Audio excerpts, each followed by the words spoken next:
കാട്ടിൽ ഒരു ചീൻ കുരുവിയുണ്ടായിരുന്നു. അതിന്റെ ചിറകുകൾ ചെറുപ്പം മുതലേ ചെറുതായിരുന്നു. അങ്ങനെ ഒരു ദിവസം ചീൻ കുരുവി അമ്മയോട് പറഞ്ഞു, അമ്മേ, എന്റെ ചിറക് എത്ര ചെറുതാണ്, എനിക്ക് പറക്കാൻ പോലും കഴിയുന്നില്ല.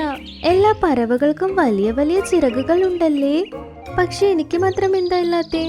ഇവിടെ നോക്കുമോളെ, നീ എപ്പോ വലുതായി വളരുന്നോ അപ്പൊ നിന്റെ ചിറകും വലുതായി വളരും. അതുകൊണ്ട് നീ അതൊന്നും ചിന്തിക്കണ്ട. കുറച്ചു ദിവസം കഴിഞ്ഞ് ചീൻകുരുവി വലുതായി വളർന്നു. പക്ഷെ അതിന്റെ ചിറക് മാത്രം വളർന്നില്ല.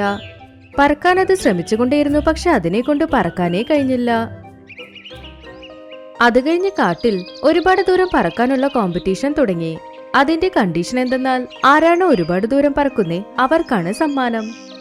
ചീൻകുരുവി അതിന്റെ അമ്മ മിങ്കിയോട് പറഞ്ഞു, അമ്മേ, എനിക്കും ഈ മത്സരത്തിൽ പങ്കെടുക്കണം.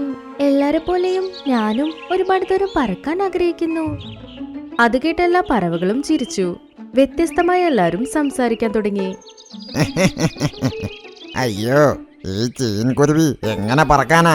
ഇതിനെ കൊണ്ട് ശരിക്കും നടക്കാൻ പോലും പറ്റുന്നില്ല. ഇത്രയും ചെറിയ ചിറകുകൾ വച്ച് ഇത് എങ്ങനെ പറക്കാനാണ്? ഇത് കേട്ട് ചീൻകുരുവി ഒരുപാട് വിഷമിച്ചു. അപ്പോ അവളുടെ അമ്മ പറഞ്ഞു, ഇവിടെ നോക്കുമോളി, ധൈര്യമായി നമ്മൾ പോരാടിയ തീർച്ചയായും നമ്മൾ ജയിക്കും. ആരൊക്കെ നിന്നെ കുറിച്ച് പറഞ്ഞാലും അതിനെക്കുറിച്ച് നീ ചിന്തിക്കരുത്. നീ ചെയ്യേണ്ടത് ലക്ഷ്യബോധത്തോടെ കഠിനമായി ചെയ്യേ.